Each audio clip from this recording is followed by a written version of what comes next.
If you get it right, you almost don't notice it. But if you get it wrong, you will keep kicking yourself, and so will whoever you're cruising with. That's why I've put this together. If you're new to the channel, welcome aboard. I'm Gary Bembridge, and my tips for travelers are here to make it easier to find, plan, and have those cruise vacations you and your family dream of. With that in mind, let's get going. One of the biggest mistakes that people make is they don't want to spend time or money on their cabin because of the idea that they don't spend any time in there. I don't spend any time in my cabin. I just sleep in my cabin. It's not that important. From there comes a huge amount of misery and unhappy cruise experience. I know because I learned the hard way, and I literally get hundreds of comments confirming just this. It's also actually not true. Every single day you will spend up to half of your day in this. There's 24 hours in a day. You're going to spend 6 to 8 hours sleeping, perhaps 1 or 2 hours getting ready in the morning, the evening, perhaps when you come back from an excursion. So you could be spending half of the day there. The biggest regret I get is that people didn't take that seriously enough. Everyone assumes, of course, that everything will be perfect. It'll run smoothly and be just right on a vacation. But it may not be, and it's really not worth taking that risk, because if it goes wrong, then you have real problems. So for example, it's all fine until you have a huge amount of noise, which means you don't get the rest that you want.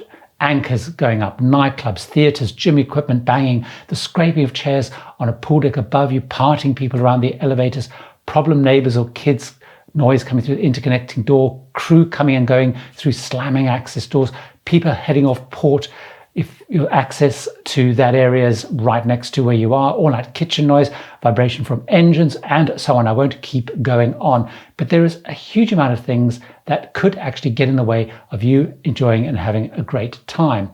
So even if you're partying late, you still want to be able to catch up on your sleep. You might want to have a nap or chill out before going out. And so that's why it's really important to focus on your cabin and don't just assume that you're not going to spend any time there. The second thing is you might have to spend time in your cabin. Now, in the past, this could have been, say, due to a norovirus outbreak when you were then required to stay in your cabin. You could be there for a few days. I was once quarantined or forced to quarantine in a small ocean view cabin. It had an obstructed view. There was noise all day because it was above a walkway. And so it was pretty uncomfortable. I was there for 3 days. Also, of course, more importantly, with the risks of coronavirus and the whole quarantining process, a whole lot of people actually spent up to 2 weeks quarantined in their cabin. And if they didn't have a great cabin, that was a real big issue. Now, the new protocols mean that you're unlikely to be forced to stay in your cabin for that long, but you could find yourself, because of these new protocols, if you are found to be a close contact of someone found positive, be forced to stay in your cabin. So you do need to also think about what happens if I have to stay in my cabin. So what should you actually do? Well, the first thing I recommend that you do is choose your cabin based on a fare where you're allowed to choose your cabin, not a guaranteed fare. Now, this could cost you a little bit more, but not always. A guaranteed fare means the cruise line allocates the actual cabin to you. You have no say.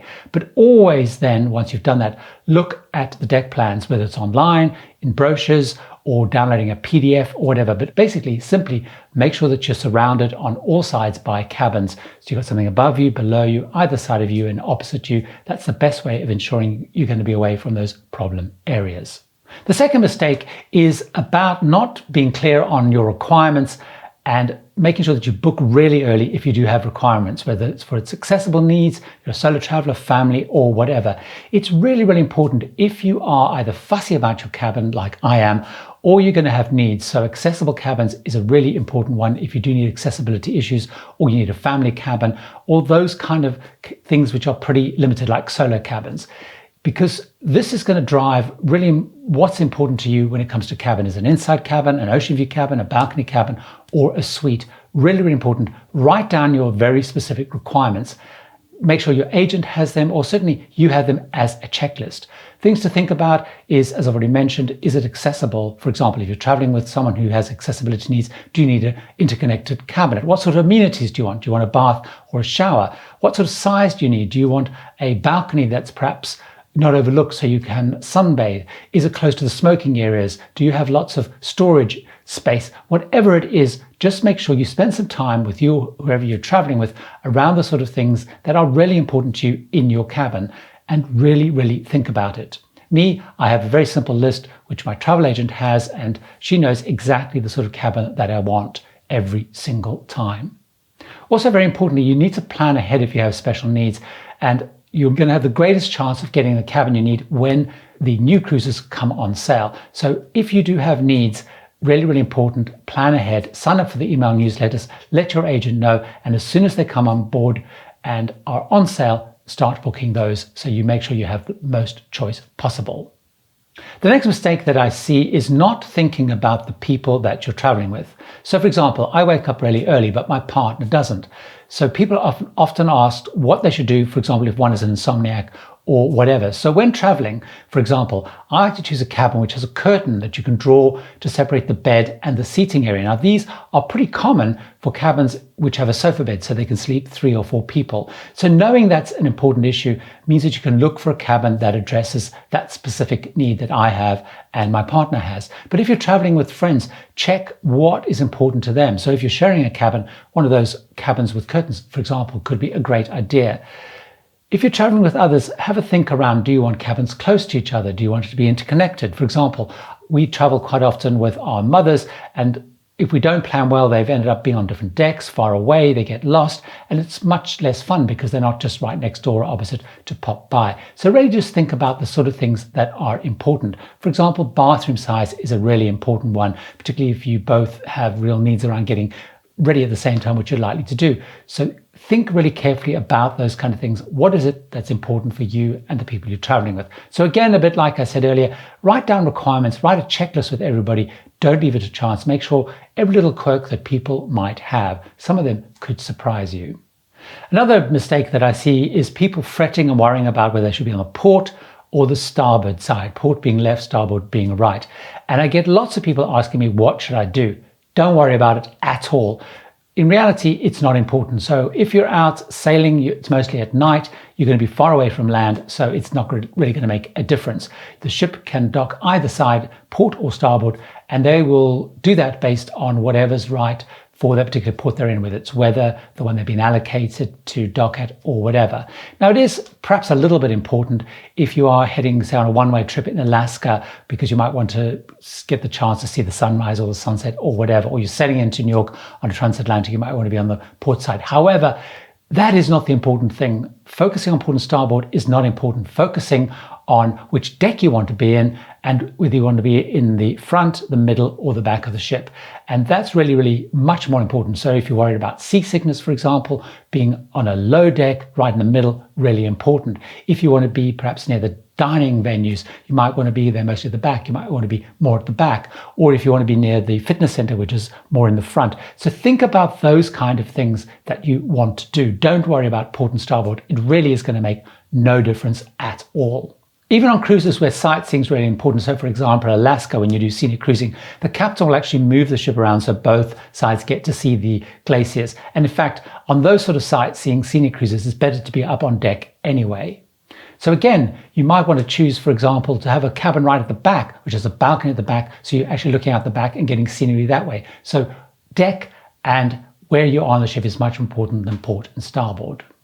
Another really common mistake, and this might surprise you, that I see, is taking an auto upgrade, assuming you will get a better cabin. Now, I never, ever put down to take the auto upgrade, which means that you get moved to a higher grade and the cruise line chooses where you go.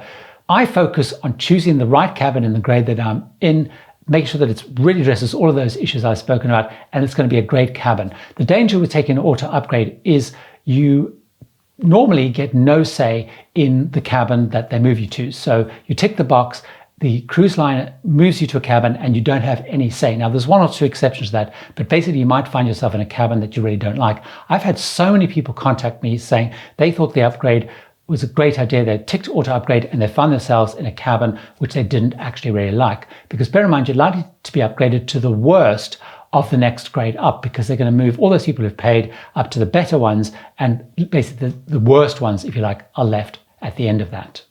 So what should you do? Focus on choosing the right cabin in the grade that you are at first. The other thing you could do, though, is ask your agent if upgrades are available close to the setting, because you'll often find you might be able to pay for an upgrade and choose a cabin and you don't have to pay that much, but avoid the auto upgrade. The biggest mistake of all is people forgetting that it's all about location, location, location. So deciding where on a ship you want to be that meets the sort of way that you want to cruise is the most important thing of all. It's all about, as it is with where you live, about location. As I mentioned earlier, do you want to be close to facilities, dining rooms, nightlife, whatever? And this is becoming more and more important, particularly on the big mega ships.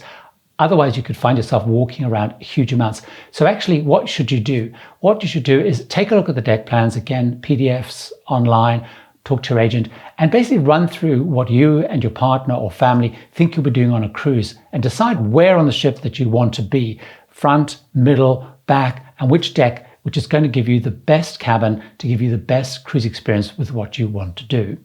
I have tips for different cabin types, which you really need to know about to also help you decide. Now, I've put them in this playlist right here. There's 2 videos in here to take a look at. So click right now to watch, to find out what you should be doing when it comes to choosing a grade.